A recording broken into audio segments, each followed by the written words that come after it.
जम्मू कश्मीर में आतंकियों को खत्म करने के लिए भारतीय सुरक्षा बलों का प्लान पक्का है। आतंकियों को लग रहा है कि जंगलों में सेना घुसकर एक एक आतंकी को ठोकेगी। वो सही भी है, लेकिन सिर्फ इतना नहीं है। भारतीय सुरक्षा बल बड़े पैमाने पर जांच एजेंसियों की मदद से इस पूरे ग्रिड को तबाह करने का प्लान बना रही है। आतंकियों द्वारा बनाए गए इस मकड़ जाल को भेदने के लिए भारतीय सुरक्षा बलों के निशाने पर सिर्फ छोटे मोटे आतंकी नहीं, बल्कि इन आतंकियों को ऑर्डर देने वाला इनका कमांडर भी है, जो इस समय जम्मू कश्मीर में ही कहीं मौजूद है। ये तो साफ है कि आतंकी लगातार किसी से संपर्क में है, ऑर्डर ले रहे हैं।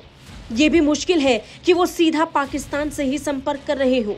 जम्मू कश्मीर में कोई न कोई गद्दार या पाकिस्तानी भेष बदल कर छुपा होगा जो इनसे लगातार संपर्क में है, और इसी को पता लगाने के लिए भारतीय जांच एजेंसियां बड़े पैमाने पर सतर्क हैं और इसके लिए पूछताछ का सिलसिला जारी है। भारतीय सुरक्षा बलों और जांच एजेंसियों के रडार पर सबसे पहले ओवरग्राउंड वर्कर्स आए। ओवरग्राउंड वर्कर्स की मदद से सेना ये पता लगाना चाहती है कि इनको ऑर्डर्स कौन और कहां से मिल रहे थे। इन आतंकियों को ऑर्डर देने वाला भी इनके संपर्क में रहा होगा, सीधे तौर पर नहीं, भले ही बीच में और 2-3 लोगों की कड़ियां क्यों ही ना हो। भारतीय सुरक्षा बल एक एक आदमी को खोजकर उस कमांडर तक पहुंचना चाहती है जो इन्हें ऑर्डर दे रही है, ताकि इन तक पहुंचने वाले ऑर्डर रुक जाएं और उसके बाद इंडियन आर्मी का असली एक्शन शुरू हो पाए।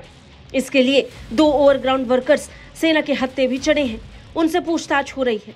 लिहाजा उम्मीद है कि बाकियों तक भी पहुंचा जाएगा। अगर बात कठुआ में आतंकी हमलों की करें, जिससे जुड़े हुए ये दोनों ओवरग्राउंड वर्कर थे, इन तक पहुंचने के लिए ही भारतीय सुरक्षा बलों ने 100 से ज्यादा लोगों से पूछताछ की थी।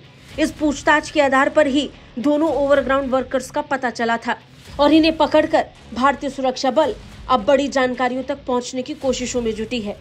आतंकियों ने पहाड़ से घात लगाकर हमला किया था।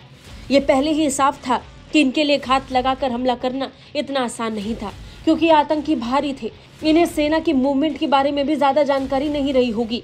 लिहाजा देश के गद्दारों और ओवरग्राउंड वर्कर्स की मदद इन आतंकियों ने ली। इसके बाद सेना का शिकंजा इन ओवरग्राउंड वर्कर तक पहुंचा, जिसके लिए उन्होंने एक के बाद एक पूछताछ को अंजाम दिया। लोगों के बीच जाकर आम लोगों से लेकर वो संदिग्ध भी जो सेना के निशाने पर थे, सबको धरा गया। सबसे पूछताछ हुई और धर लिया गया इन ओवरग्राउंड वर्कर्स को, यानी गद्दारों को। ब्यूरो रिपोर्ट, भारत तक।